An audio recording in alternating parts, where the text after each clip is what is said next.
is to all of the pastors, priests, archdiocesan officials who showed up. Thanks to the Roncalli family for being here. My vision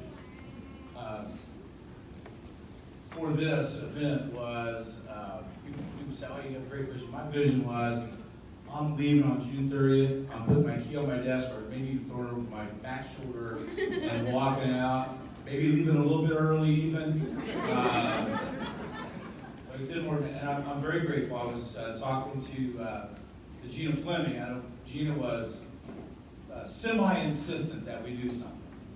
And of course, Gina signs my contract, and I'm not done working yet. Like Trish Carson, she can fire me if she wants to.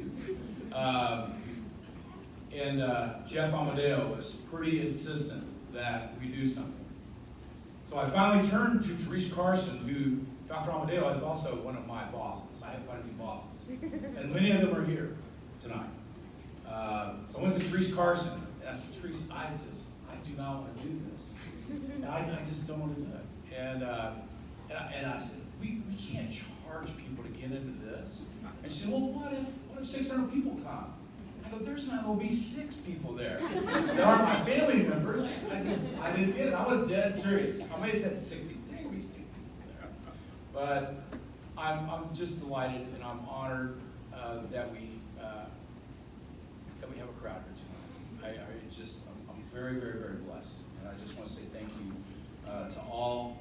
I promise my comments will be as succinct as I can possibly muster up within my heart to make. So I want to tell you that before I lose track of this thought, there's a great book that I came across once. It's a great book on leadership. And I think all of you probably heard of the book. You're all old enough to have seen this or heard about it. It was popular maybe 20, 25 years ago. All I ever needed to know, I learned in kindergarten. Which I read a little bit of that book, and I get it. And I didn't disagree with what was in there at all.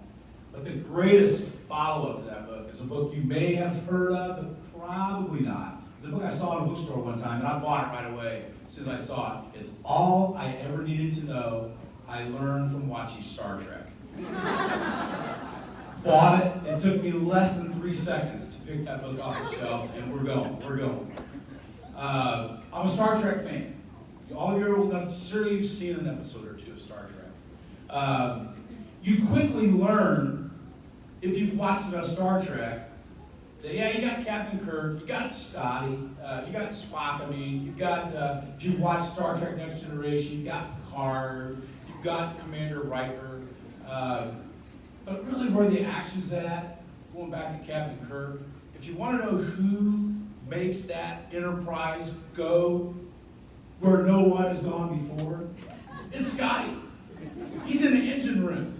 They show Kirk occasionally goes to his personal quarters, he's resting, having a drink, meal, something like that. Spock, you occasionally see him in his quarters, having a meal, something, he's relaxing. You've never seen Scotty anywhere but the engine room. That's where Scotty works, and he has to. They're going through the galaxy. He keeps the phasers charged up. He keeps the warp drive going. He fixes things that need fixing when the Klingons are attacking. And that ship doesn't run without Scotty.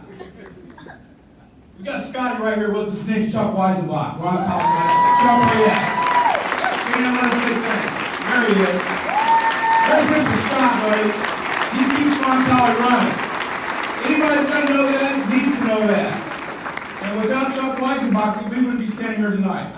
You know enough about Roncalli to know what I'm saying is true. And if you don't know much about Roncalli, you will by just watching this guy for about an hour is all it would take to make you understand what makes the engine room crank at Roncalli. And I'm so blessed to work with Chuck. I'm so blessed. I remember calling Chuck. It took the previous assistant principal that we had. I got named principal sometime in May of 1990. It took the assistant principal about a week, maybe 2, to realize, I don't work with this guy. She called me and said, I got a new job, Joe. And so I'm on Summer Field at the time. I remember standing in the parking lot at Glacier Basin Campground on the payphone. We didn't have cell phones back then, this is 1990. Stand up here, and I called Chuck, because I just knew it was a no-brainer.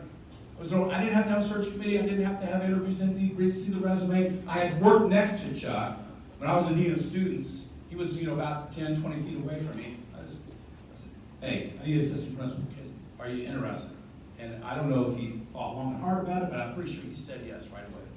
And my life has not been the same. Our lives in here have not been the same. And so I'm just forever grateful to Chuck, for Jane, for their family. And I just don't want the night to get away without us acknowledging all that you've done in the engine room that makes Roncalli work. So thank you, Chuck. Thank you so much.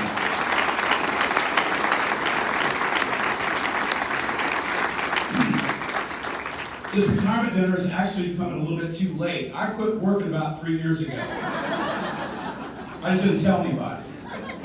Kept collecting a paycheck too. Gina, I forgot Gina's here. Sorry about that. I've been cranking it out, Roncalli.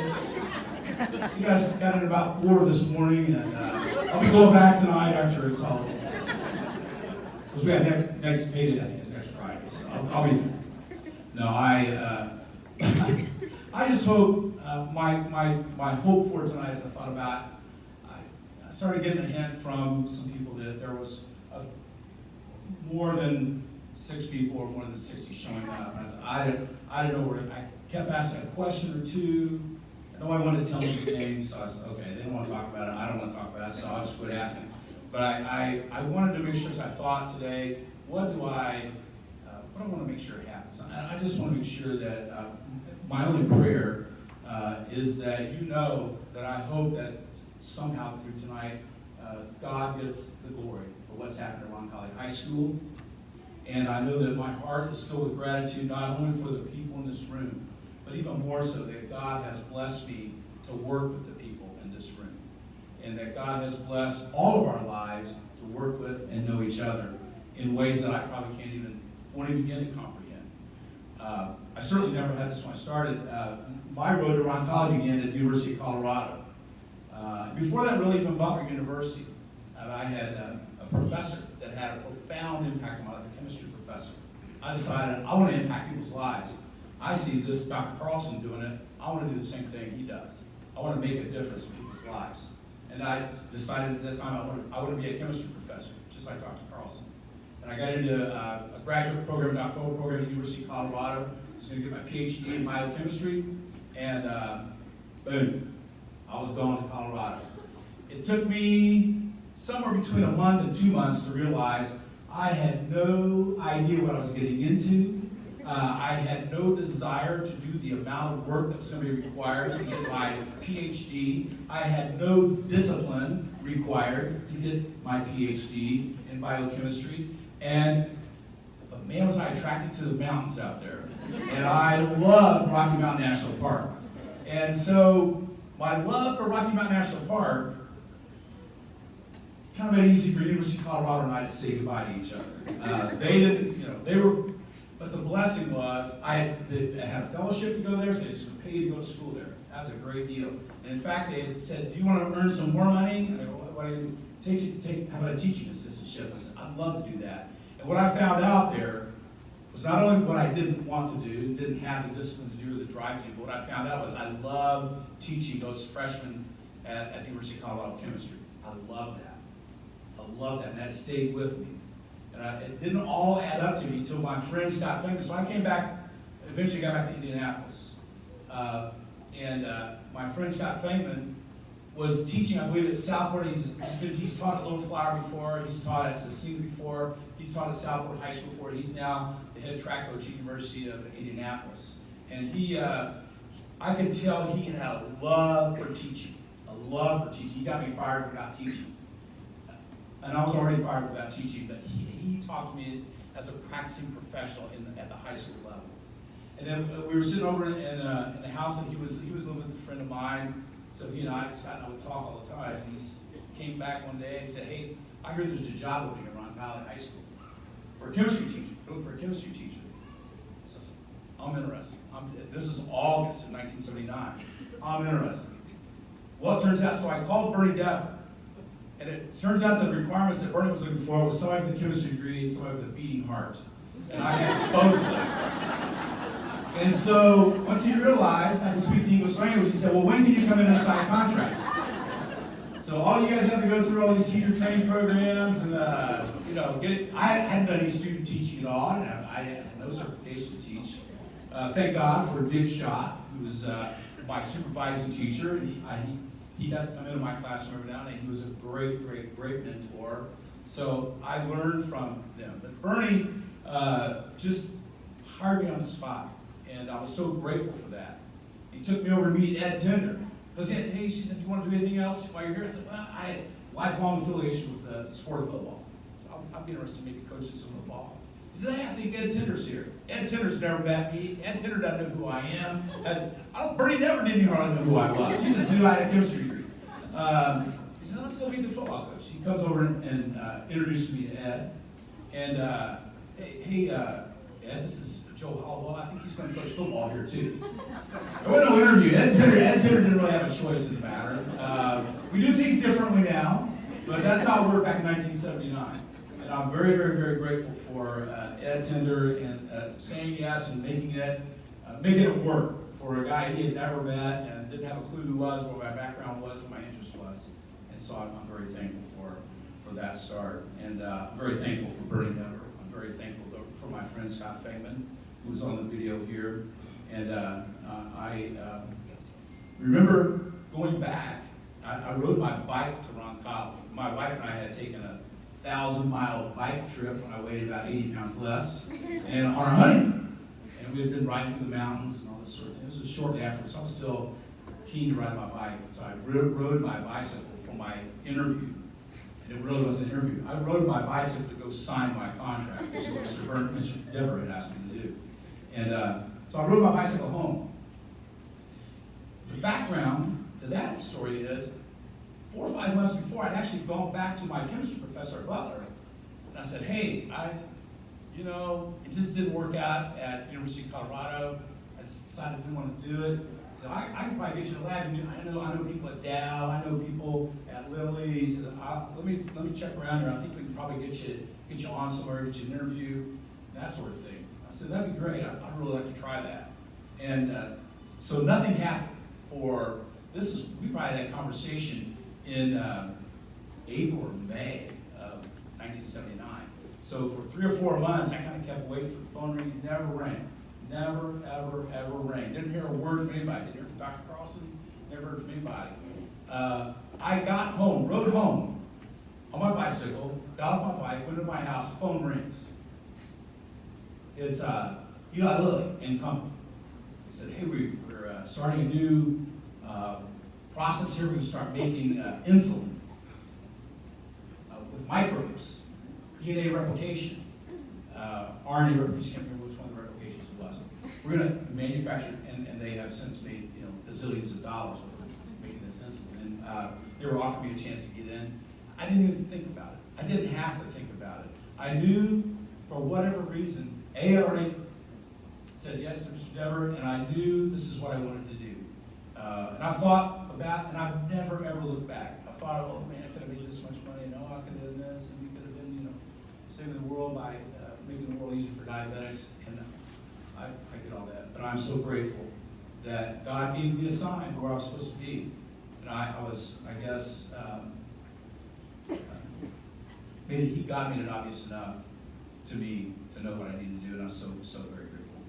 My first weeks at Roncalli, I tell people all the time, I just had never felt home the way I felt there since I had left my home and my family in Kentucky when I got out of high school. And right away it felt like home. The people at Roncalli had values so similar to mine. They valued faith. They valued family. They valued discipline. They valued hard work. They valued having fun.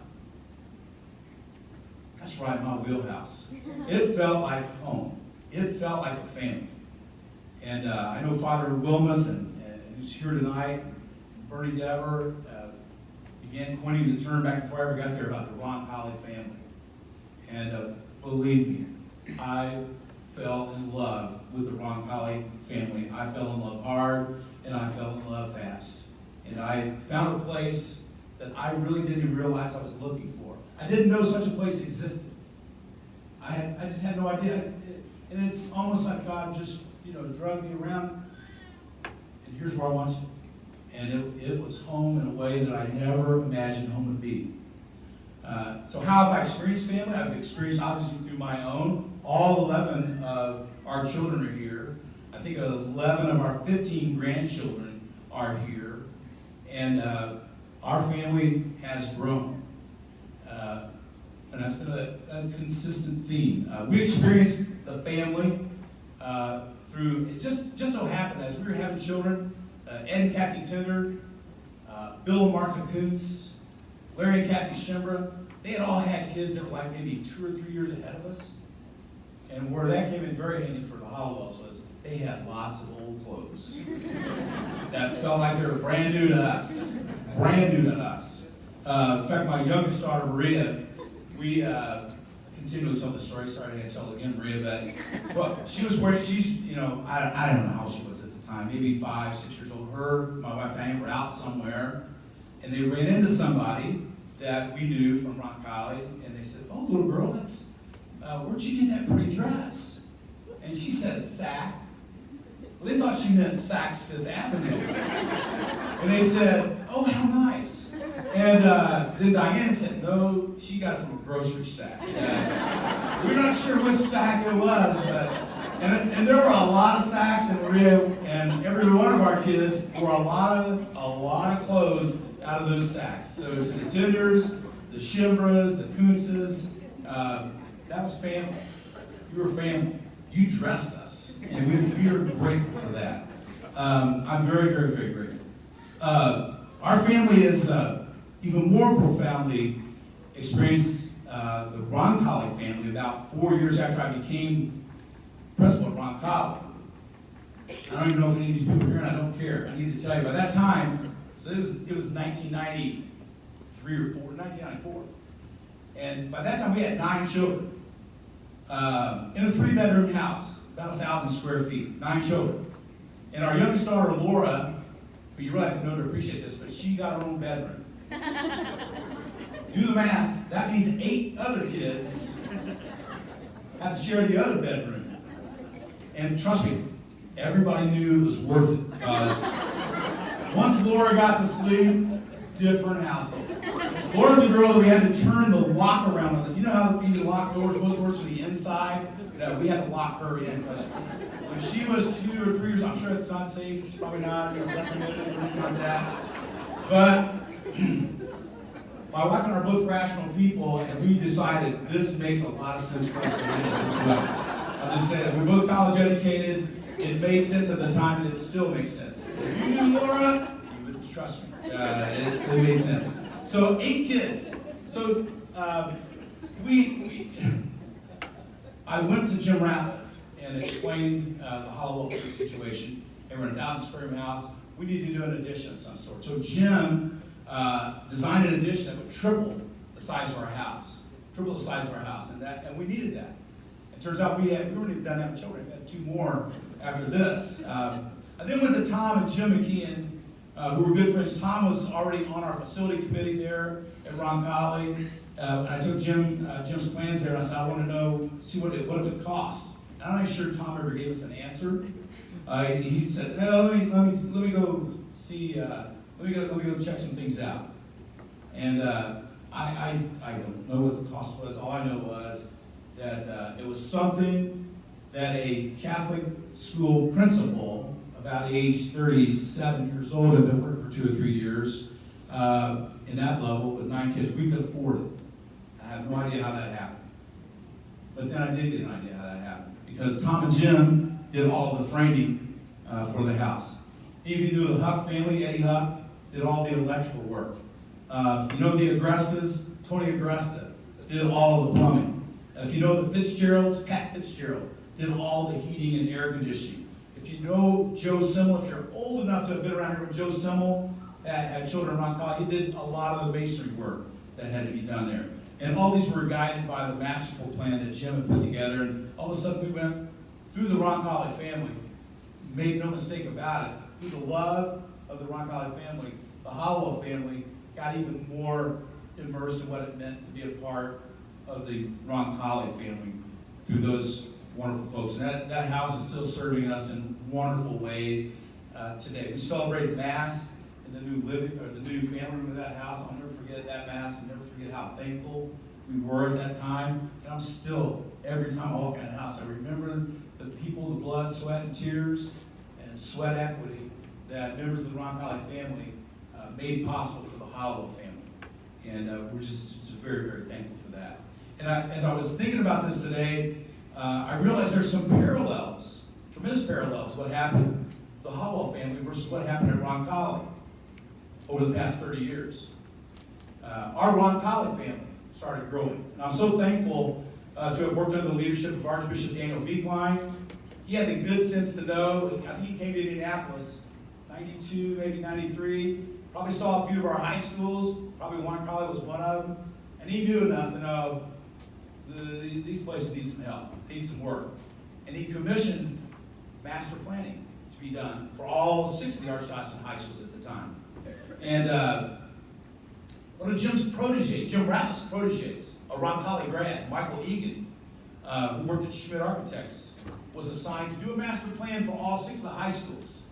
Well, the master plan that was done for Roncalli was done in 1994. We got on it right away. We were growing.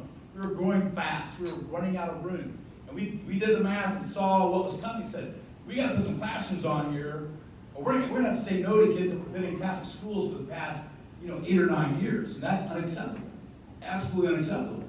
And so Michael went back to work, and that plan that was developed back in 1994,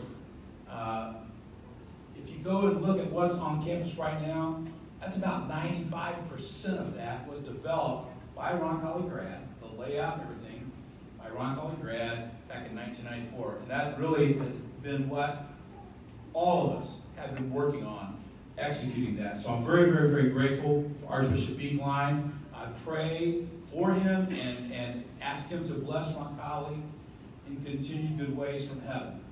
And I'm so grateful for that.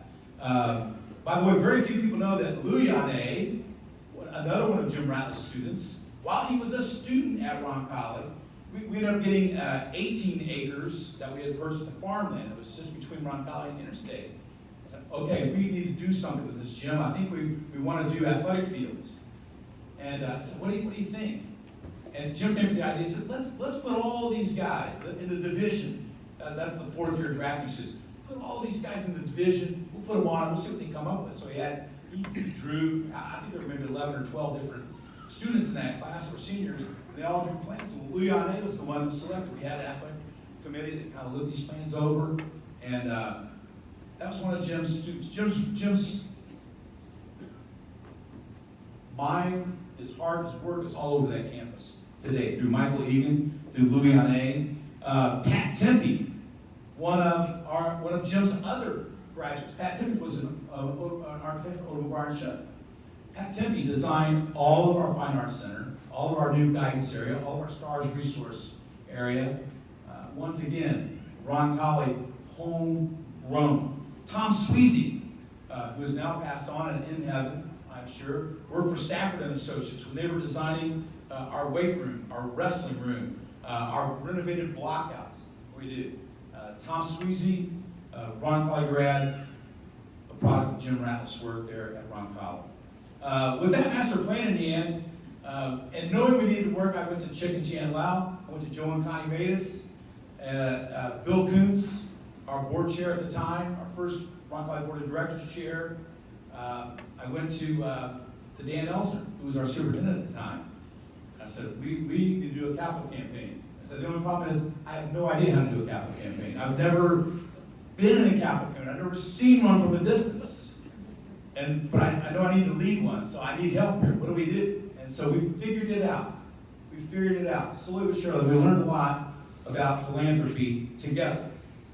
And I just, all those years that followed, we had so many generous souls, so many board members, so many loyal campaign committee members. We had so many board directors, committees, so many parents organization leaders, alumni association leaders, and of course we had thousands, and today over 10,000 benefactors that have contributed to the Roncalli campaigns. And I know a lot of those people are in here. If you've ever served on a board, you've ever served on one of those campaign committees, you've ever served on any of our board committees, board leadership, alumni association, could you please stand up and let's just get an idea of how many people have been part of that work that's unfolded at Roncalli. Would you all please stand for that? Or if you're a benefactor, I know you're out there.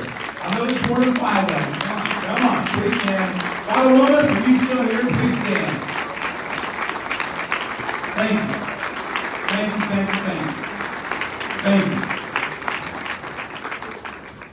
I was going to name names, but we were, 25 years, over $35 million we've raised. Let me give you just a little bit of a background about that, where that came from.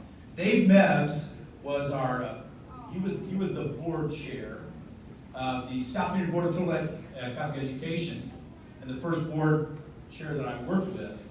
And Dave, before we had Schoolmaster, which is a kind of a nationwide student management system that keeps track of your students, it's now a computer program that's sold around the country, web-based, all that sort of thing. Before there was Schoolmaster, there was Dave Mebbs. Dave Mebbs, Chuck and I prayed for Dave Mebbs every night. But Dave Mebbs would maybe be there, Chuck would, knock off about 10, 11. I'd knock off around 10, 11 at night that first year.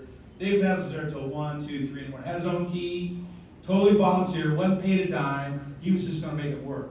And Chuck and I didn't know anything about programming computers anyway. We were just getting in his way. But Dave Mebbs was our first board chair. And how's that way in? Because Dave came to see me outside of doing all of the scheduling and the work that needed to be done in that respect. Dave came to me and said, Joe, the board's not going to micromanage, but we want you to hire a director of development. And I said, okay, what's a director of development do? I had no idea. Roncalli was the only Catholic school in the Indianapolis area that did not have a development program. I'd never seen one. And he said, and by the way, the only other thing we're going to suggestion we make, we really think it should be Bob Tully. So you decide who you want. But we're not going to micromanage you.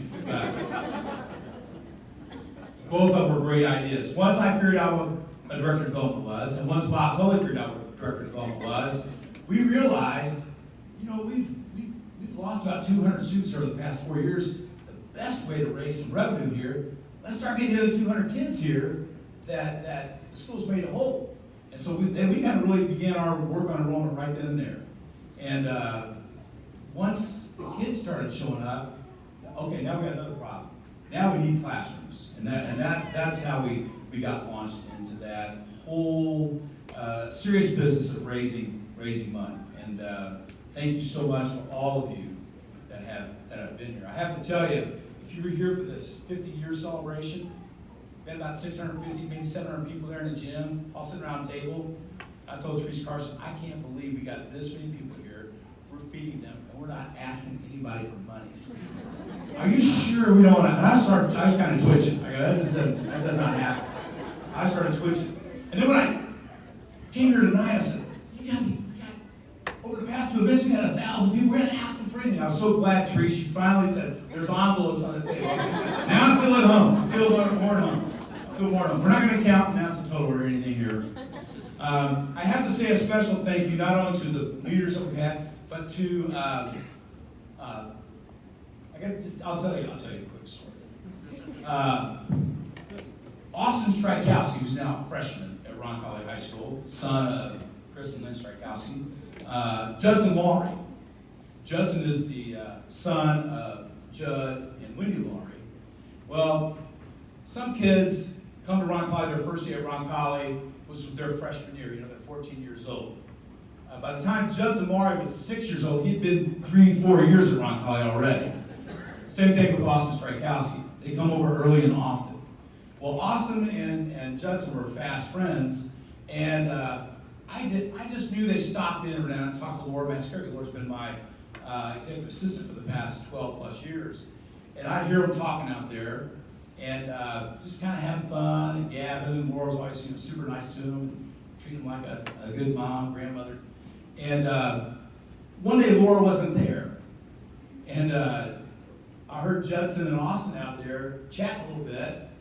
And I'm back there in my office, I'm answering an email or something, writing letters. I can't remember what I was doing, but they finally walk in to my office. I go, "What's up, fellas?" And they go, "Is the lady in charge here?" I knew right away who they meant, and they were right. I did not even argue with them. I knew they were right. And I said, no, she's not here today. And man, they got all downhearted. They walked out. I don't know what they did for the next 5 minutes, but 5 minutes later, they come walking back in. And they go, "Do you know where she keeps the M&Ms?"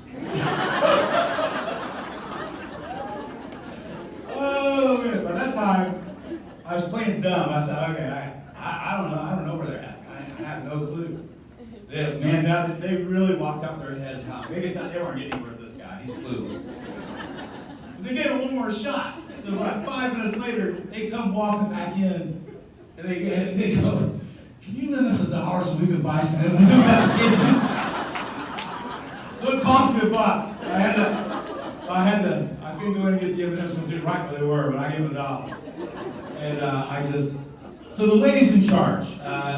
And you all know, any of you that ever have been blessed to have somebody help you with your work, know that the ladies in charge are so critical. And I couldn't imagine 5 better people to have worked with, and one of them cannot be here tonight, Patty Kane, but the rest of them are, and I want them to please stand up and let me and all of us say thanks for me. I've told them,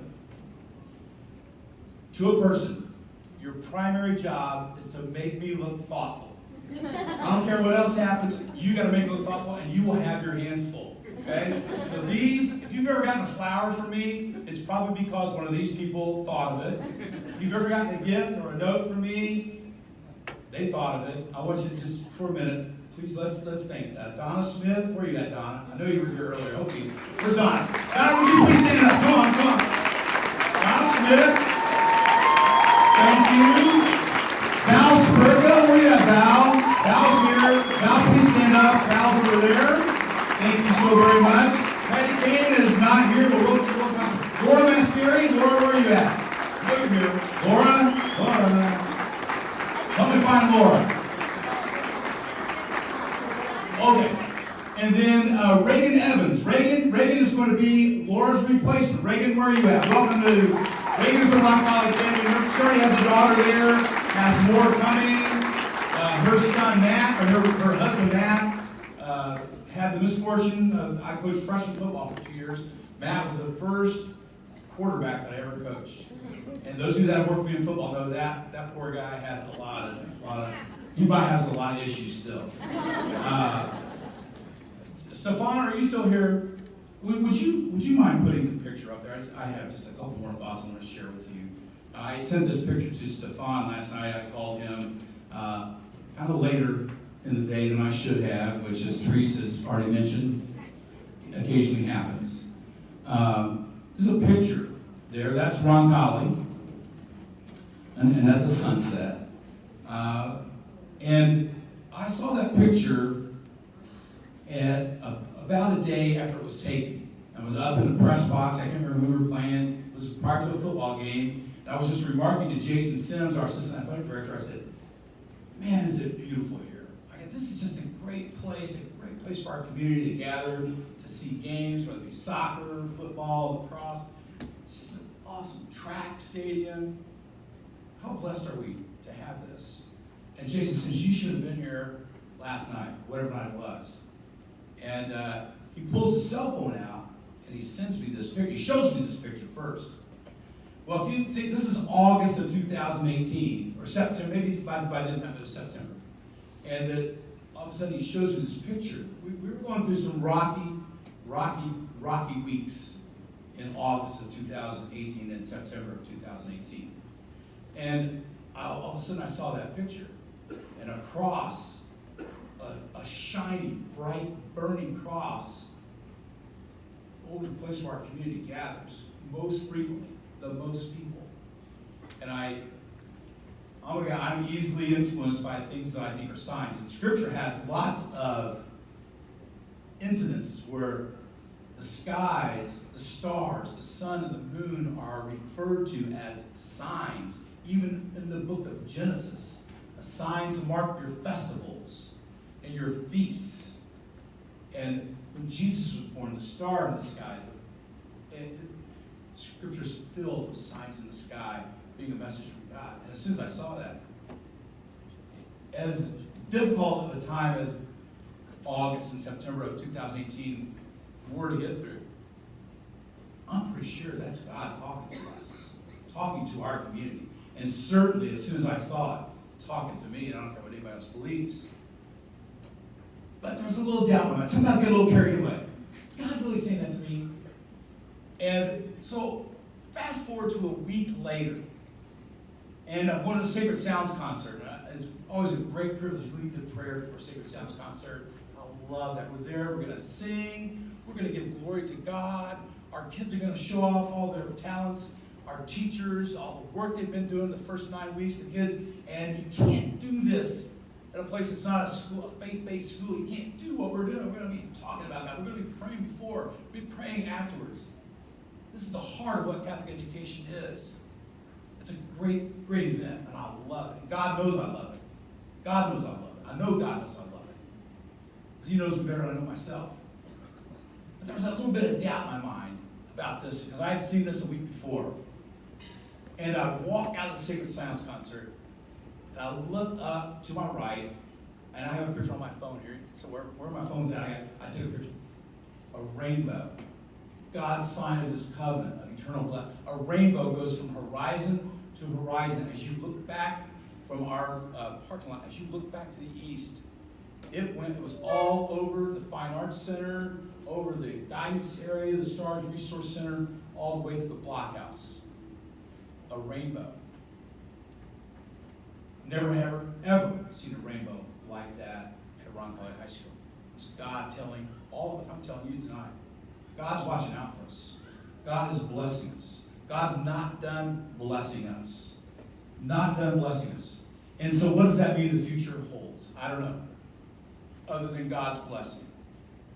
I don't know sure what I'm going to be doing, but I know for Roncalli, God's not done with the work that we in our community, those that follow us, have that needs to be accomplished. The world that our kids are going through, our families are under assault from every direction in unprecedented ways. And you don't have to be a rocket scientist to figure that one out. All you do is be a grandparent or a parent, you figure it out real quick. I want my kids to be blessed. I want my kids to know that God is important. What the world is throwing at them and trying to pull them away from is too precious to let go. And God wants to work with us. God loves those kids more than we do, if you can believe that. There's work for us to do. And this is the truth. What we're doing at Roncalli is teaching the truth. And without the truth, there's no love. I've heard a lot about love at Roncalli. So without the truth, love can't exist. Jesus came and said, I'm the way, the truth, and the life. We're teaching the truth, and the truth is in great need of being broadcast in 2020, just like it was in 1979. That need is not going to go away. Roncalli will always have the opportunity to be a beacon of truth for the world. Personally, I don't know what I'm going to do either. But I'll share with you, if I was a senior in high school, I'd be calling what I'm going to go into a gap year. I didn't know what a gap year was until Mary Hall, I think, maybe explained to one of my kids what a gap year was. I know Mary's here somewhere, and I've already think. What I learned was a gap year is when you're a senior in high school and you don't really know what you're going to do. You don't know where you're going to study. You don't know where you're going to go. Maybe I need to take a year off. I kind of like that idea because I ended up taking a gap year after my sophomore year in college. I still didn't know what I wanted to do. I understood the concept right away. My mother never understood it when I was a sophomore in college. She didn't want any part of gap. I don't know what I called it back then. It wasn't gap year, but it might not be a gap year. It might be a gap 3 months. It might be a gap 6 months. It might be a gap 2 years. I don't know. I do know this. I don't feel called to work the 70-hour weeks that are required. Can't keep up with Chuck Weisenbach anymore. We used to work those hours together. Chuck works a little bit longer now, probably because I'm not working as many as I once did. I don't think God's calling me to use my time that way. And the way God has spoken to me this way, he said, Joe, you've had 30 years, 5 as principal, and then 25 as president. You've had 30 years to say what you got to say, to write whatever it is you got to write, to do whatever it is you know how to do. And if you haven't done it by now, you either don't know how to do it or it doesn't need to be done. And it's time for somebody else. And so, yes, sir, I'm listening, I'm gone. And that's why we're here tonight. So, I am going to do one thing, though, is for sure. My wife, Diane, and I have 15 grandchildren now. So I'm not sure when the councilman wrote there. We had 4 last 2019, 4 new grandkids. So the oldest grandchild is 9, and if you do the math, 15, 9, and under. So there's a lot of little ones there, and I want to spend time with them. And they're just absolutely the greatest blessing you can imagine. For me, for my wife Diana, she feels the same way. I want to do that. I want to rest. I've had all kinds of people talk to me about retirement since it was announced back in September. And I haven't had anybody say anything to me other than, you are going to love retirement. And I've been sold on that idea. So I am counting on loving retirement. John Wirtz, met him walking. I hadn't seen John for probably a year or so to talk to him because you're going to love it, buddy. You're going to love it. You're going to love it. And I trust John Wirtz. I know that he knows what he's talking about. I still have lots of energy. I still have lots of, I want to work with the poor. If anybody, I'm going to sign up for whatever's out there right away, but I got to tell you, I watched the video. Our Lent Almsgiving project, we're working with a group called Cross Catholic. My son, Father John, went down and worked with Father Glenn Moe at the Covenant Mission in Haiti. John, I don't even know if you know this. Our Lenten Almsgiving project, we're raising enough money to pack 65,000 meals for Father Glenn at Hollowell Mission. Awesome. We're raising the money and then we'll pack the meals right there at Roncalli High School on March 13th, I think it is. And it's a beautiful, beautiful mission. The reason I'm saying, Father John went down there and spent a week of his vacation several years ago working with Father Glenn Moe and the Covenant Mission, and that's why I got to know more about that. I had nothing to do with connecting them to Roncalli. Nothing whatsoever. This is Jeff Traylor, Chuck Weisenbach. I don't know who all got that arranged, but they passed out some videos Jeff Traylor sent to us, and I watched one that was a couple were profoundly moving. The first one that I saw, dirt cookies. What's that about? Well, these Haitian women, Haitian families where they make literally cookies out of mud to feed their kids. And they spend all day doing this. And they go to the market and they buy the mud that maybe allegedly has some mineral value. I think it causes more problems than it helps, but it fills some of the children's stomachs. And it was hard for me to watch that and know the hundreds, if not thousands, of kids that are living on dirt cookies. I feel called to do something about that. Cross Catholic, I've already contacted them after I was and said, hey, my wife and I have been supporting that ministry for quite a while. Never seen the dirt cookie video. I just love the work it is. All Catholic priests doing missions in areas of great poverty throughout the world. It's a beautiful, beautiful charity. I feel called to that. I feel called the other area, I think religious freedom, and not only in this country, but throughout the world, is an issue that I feel very, very, very passionate about. I'm very grateful to be a citizen of this country. I thank people all the time. Anybody that I thank, kids get on summer field saying, they get tired of me saying, thanks God for the freedom to go where we want, to to worship who we want to worship, the way we want to worship. But you don't have to read the paper very long to find out there's billions of people, billions, that don't have that freedom. God didn't create us to live that way, and I feel called to do something about it. I don't know what I'm going to pray about it. Maybe that's not what God's calling me to. But those are things that I feel very, very passionately drawn to. Last two things that I'll share with you. I've already written these down. Maybe you've read them. One I've written down in my letter of resignation to Archbishop Thompson. And I meant this from the very bottom of my heart. It has been one of the greatest blessings of my life to walk alongside our students on the journey from Christian adulthood, from Christian youth to Christian adulthood. It's been one of the great privileges of my past 41 years. And finally, I'll say that one translation of the phrase alma mater, you've always heard alma mater, the place you graduated from. My son, Father Tony, said, one of the translations of alma mater is mother of my soul. And as I shared with our faculty, the Roncalli family is truly, truly, truly my alma mater, because it is indeed the mother of my soul. It is the mother of our family's soul. Let me close by saying that you know that if you're at the 50-year celebration, you know what this means. My name is Joe Hollowell, and I am forever a Roncalli rebel. God bless you. Thank you for being here.